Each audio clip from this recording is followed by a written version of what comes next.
Olá pessoal, tudo bom? Eu sou o professor Edivan Vasconcelos, sou professor de História. A gente vai aqui abordar alguns assuntos que são importantes para o Enem, para que vocês se preparem aí, vamos aprender juntos. E o nosso primeiro tema, nossa primeira aula, é sobre Grécia e Roma, certo? Vamos lá. Vamos primeiro ver a respeito de Roma. Bom, é uma civilização que começa a se formar 1 milênio antes de Cristo. 1 milênio antes de Cristo por quê? Porque é uma civilização que ela começa a se formar os primeiros movimentos humanos para a região onde seria Roma. Não que ela propriamente ela comece a se formar 1 milênio antes, certo? Ela se situava na Península Itálica e era banhada pelo rio Tibre. Pode ser considerada como a civilização da antiguidade que mais exerceu e ainda exerce influência sobre a civilização ocidental, né? Nossa civilização. Dentre todas as coisas que a gente herda, que a gente herdou de Roma, a gente tem o quê? Os princípios políticos, a base da organização jurídica, a religião cristã e a língua latina. Né? Mas você pode se perguntar aí a respeito da religião cristã, né? Como que nós herdamos a religião cristã de Roma? A gente vai entender mais lá na frente, né? Por quê? Porque a religião cristã não é uma religião originária da Roma, certo? A história de Roma é dividida em 3 fases. Que fases são essas? Monarquia, realeza, república e império. A gente vai ver um pouquinho sobre essas 3 fases mais pra frente. Vamos lá. Então a gente tem esse período aí, monarquia ou realeza, que vai de 753 a 509 a.C., né? Nesse período, a economia se baseava na agricultura, especialmente, né, nos cereais e na pecuária, né, plantação de cereais e na criação de animais, pecuária. Com o aumento da população, o comércio e o artesanato também se desenvolve, dando origem à divisão do trabalho e o surgimento de classes sociais. Ou seja, eu vou ter aí aumento da população, consequentemente, eu vou ter o quê? O maior movimento do comércio, e isso vai gerar o quê? Vai gerar a divisão de classes, né, entre aqueles que têm mais e os que têm menos. As classes sociais eram determinadas pela origem ou pelo nascimento dos indivíduos, que eram divididos em patrícios, plebeus e escravos. Quem que eram os patrícios? Os patrícios eram aqueles herdeiros diretos dos fundadores de Roma. Então eles tinham poder econômico e também tinham poder político. Eram eles que ditavam os rumos de Roma. Aí nós temos os plebeus, que eram basicamente estrangeiros que praticavam comércio na região, né? E os escravos, a gente não precisa necessariamente explicar. A estrutura de poder era controlada, né, como eu falei, pelos patrícios, eram eles que tinham poder econômico e político. Após reformas que davam poder político aos plebeus, houveram rebeliões dos patrícios, que depuseram o rei, dando origem ao período da República. Ou seja, como eu falei lá na frente, né, os patrícios eram os que tinham poder econômico e político da Roma Antiga. Mas a partir de reformas, né, onde o rei dá poder aos plebeus, os patrícios, né, que detinham esse poder e não queriam perder, eles fazem uma revolta e tiram o rei do trono, né, o seu sucessor ao trono, e aí eles passam, depois desse período, a voltar a ditar as regras de tal jogo na Roma Antiga.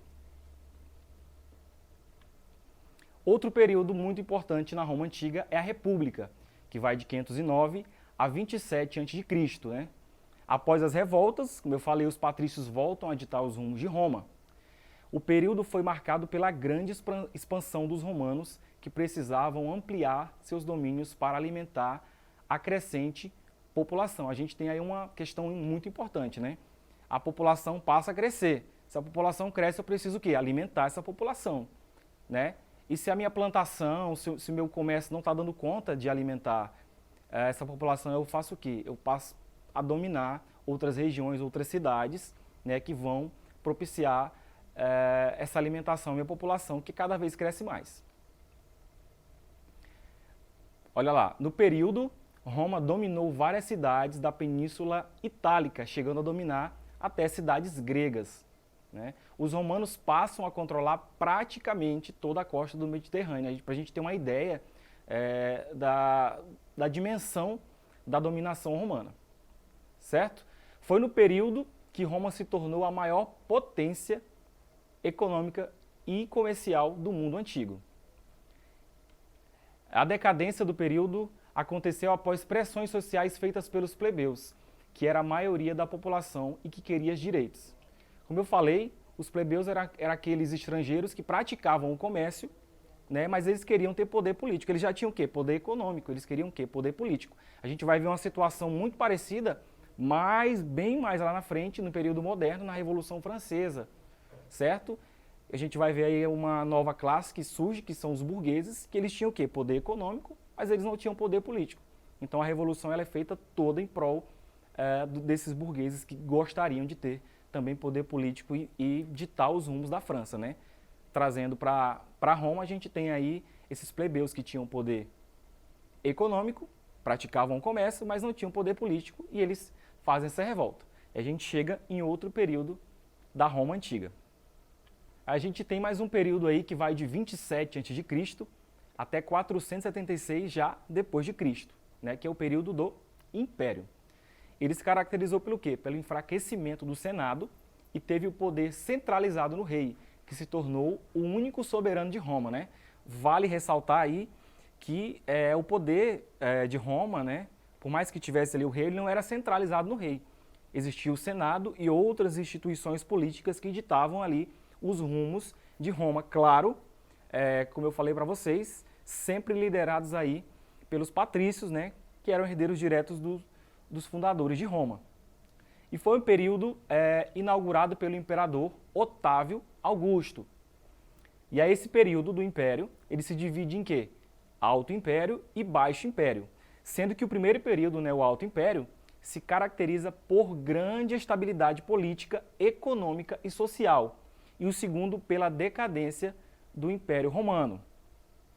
O Baixo Império se caracteriza sobretudo pela crise econômica de Roma, ocasionada pela escassez de mão de obra escrava que provocava a baixa produtividade, alta de preços e revoltas populares. A gente tem aí uma série de ingredientes que vão culminar numa revolta popular dos pobres. O quê? Primeiro, a escassez de mão de obra, que vai gerar o quê? Escassez de produção, que vai gerar escassez de alimentos, a alta dos preços, né? Porque quando os alimentos ficam em menor quantidade, o preço tende a se elevar.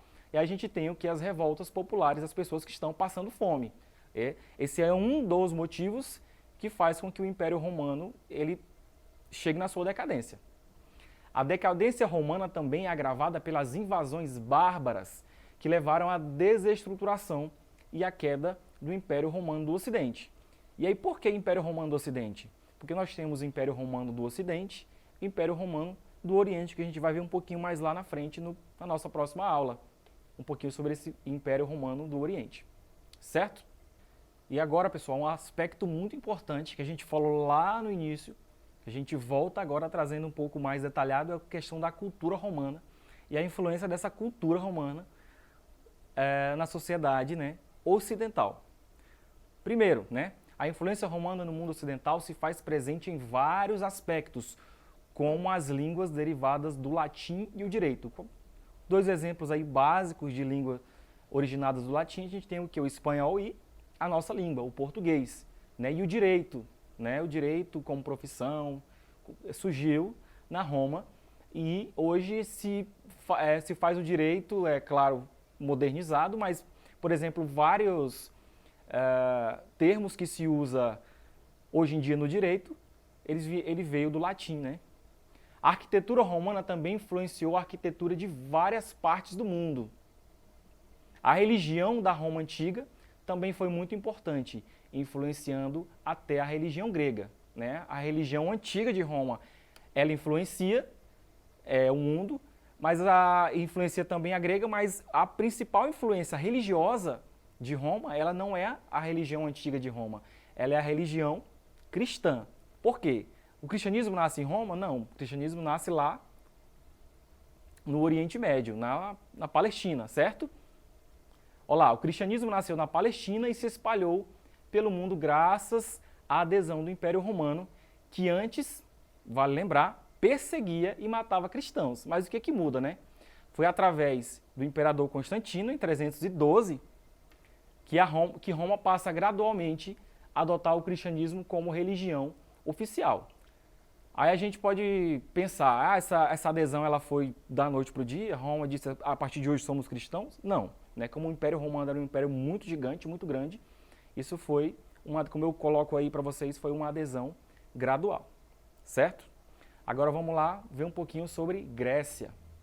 O povoamento da região da Península Balcânica pelos gregos tem início por volta do século 20 a.C., né? E foi uma das civilizações que lançou as bases da cultura ocidental, exercendo desde a antiguidade muita influência. E lá surgiram o quê? A filosofia, surgiu o teatro, o humanismo, né? Que coloca aí o homem no centro, né?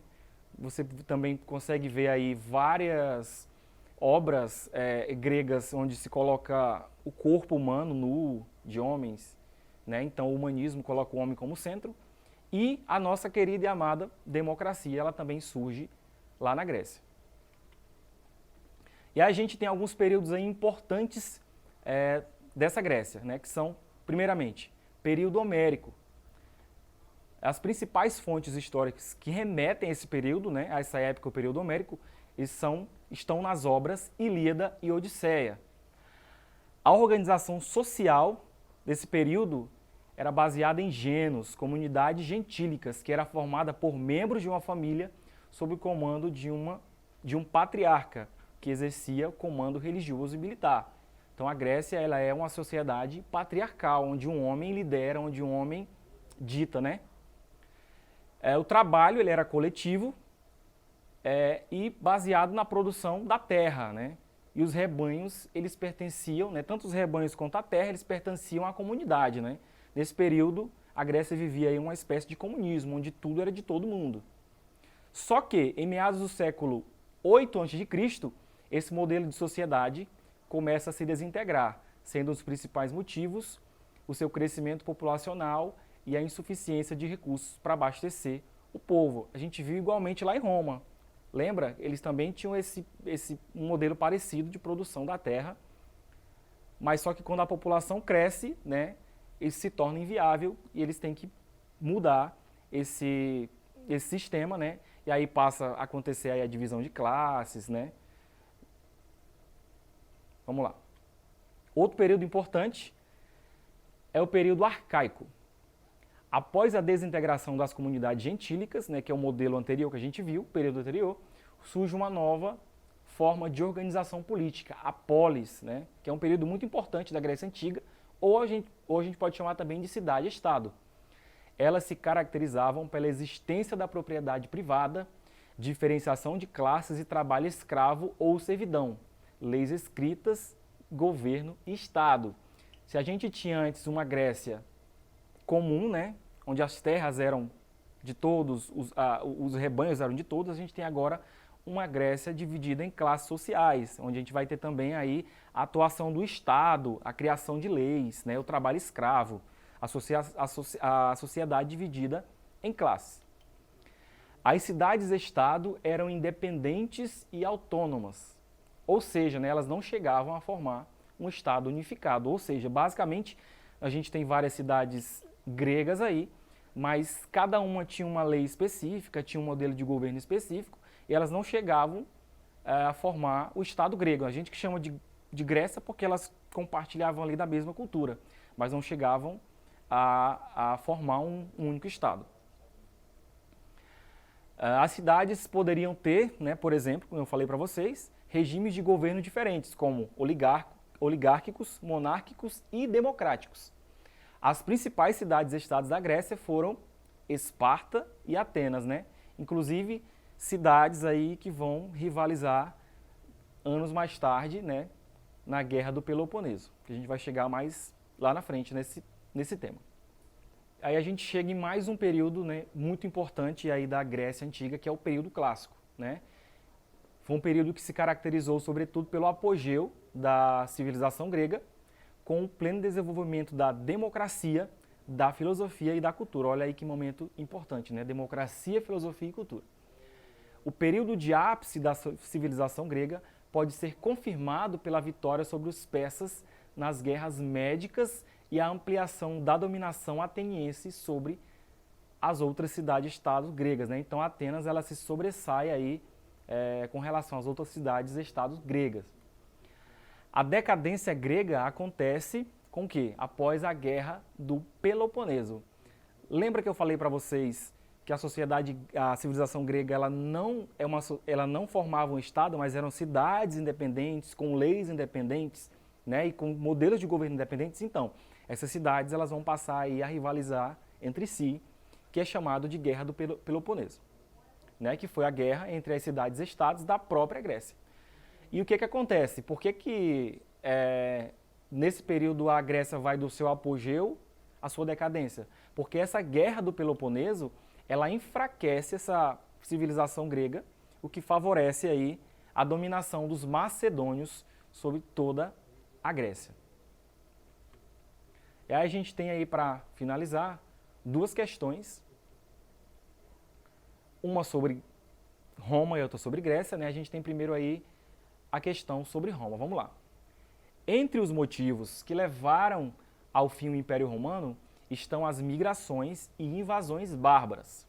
Atualmente este termo, né, o termo bárbaro, tem diferentes designações, mas no período romano tinha como sentido, letra A, representar o conjunto de povos cujos valores incitavam a violência e a destruição como forma de atuação. Letra B, denominar os povos que não compartilhavam os valores e o idioma falado pelos romanos. Letra C, referir-se aos povos considerados primitivos, ou seja, aqueles que desconhecem as cidades e as regras de convivência comum. Letra D, classificar povos considerados inferiores, que viviam de caça e pesca, eram nômades e, para os romanos, incapazes de civilizar-se. E letra E, refere-se especificamente a indivíduos da região hoje conhecida como África. Então, dentre as 5 opções aí, qual seria a opção correta? Vamos lá. Então seria a letra B, né? Denominar povos que não compartilhavam os mesmos valores e idioma falado pelos romanos. Trazendo mais para perto da gente, no momento histórico mais próximo, a gente pode ver aí a questão do europeu, né? Quando o europeu sai nas grandes navegações pelo mundo, ele se acha detentor da cultura, da civilidade, e os povos que eles encontram, por exemplo, aqui na América, né, no Brasil, na América Central, para eles são povos bárbaros. Então, os romanos eles partem desse mesmo princípio aí, né? Então, o que seriam povos bárbaros? Povos que não compartilhavam os mesmos valores e o idioma falado pelos romanos. Certo? Segunda questão. A decadência da Grécia, que teve início a partir do século IV a.C., é explicada, entre outros fatores, pela letra A, ausência de unidade política e pelas lutas entre as cidades-estados. Letra B, invasão dos cretenses na cidade de Troia e pela destruição da civilização micênica. Letra C, evolução da polis, que colaborou para o desenvolvimento do ideal da democracia na região do Peloponeso. Letra D, organização social das cidades-estados de Atenas e Esparta, estruturada no trabalho escravo dos indivíduos oriundos da Messênia. E letra E, a postura isolacionista desenvolvida pelas cidades-estados sem condições de participar do comércio marítimo e, logicamente, sem oportunidades de desenvolvimento econômico. Então, qual seria a resposta adequada aí? Vamos à questão de novo. A decadência da Grécia, que teve início a partir do século IV a.C., é explicada, entre outros fatores, pela... Vamos lá a resposta? Letra A, a ausência de unidade política pelas lutas entre as cidades-estados. Lembra que eu falei para vocês lá no início que as polis ou cidades-estados eram cidades independentes? Lembram, né? Pois é. Essas cidades, elas tinham organizações completamente diferentes umas das outras, né? Até modelos diferentes de governo. Podia ser monarquia, oligarquia. Então, elas não tinham uma unidade entre si. Lembra também lá da guerra do Peloponeso que eu falei para vocês? Essas cidades, como elas não tinham aí uma união entre elas, né, para formar a Grécia, elas guerrearam entre si, né, o que foi um dos motivos aí para a decadência da civilização grega, certo? E a dominação por quem? Pelos macedônios. Então, para finalizar, a gente só frisando aí a influência, né, que é muito importante a gente relembrar, a influência das culturas romana e grega na nossa civilização, né? Civilização ocidental. Né? A gente tem aí, na civilização romana, a arquitetura, né, a língua, né, o latim e, importantíssimo também, o direito, como eu falei para vocês, até os termos que são utilizados no direito hoje, eles têm origem aí no latim. Né? Essa arquitetura também, que ela é muito importante. E a religião, como eu falei para vocês, né, o cristianismo, ele se torna aí uma religião presente no mundo inteiro por conta dessa influência romana, né? Porque a Roma, a civilização romana, ela adere à religião cristã de forma gradual, como a gente falou aqui, e ela também vai influenciando várias partes do mundo a serem cristãs. Imagino que se não fosse essa adesão de Roma ao cristianismo, a maior parte do mundo hoje não seria cristão, né? E a respeito da civilização grega, né? A gente tem o quê? Os principais pensadores aí da filosofia, a gente tem o quê? São da Grécia, né? Aristóteles, por exemplo. A gente tem a criação do teatro, essa importante manifestação cultural, né? Os primeiros teatros gregos, né? A gente vai ter lá. O humanismo, né?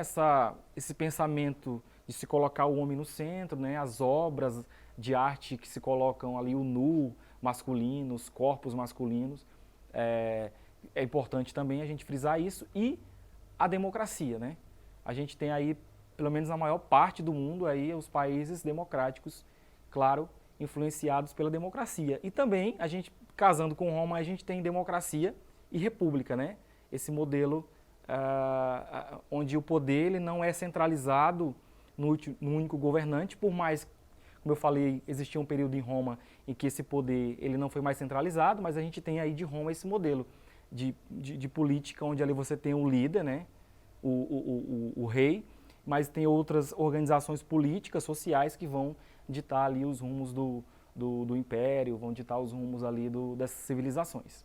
Então são essas questões aí que a gente quer frisar. Democracia, república, né? A filosofia, o teatro, as línguas, né? Então essas civilizações, a gente estuda elas hoje porque elas tiveram e têm grande influência nas nossas vidas,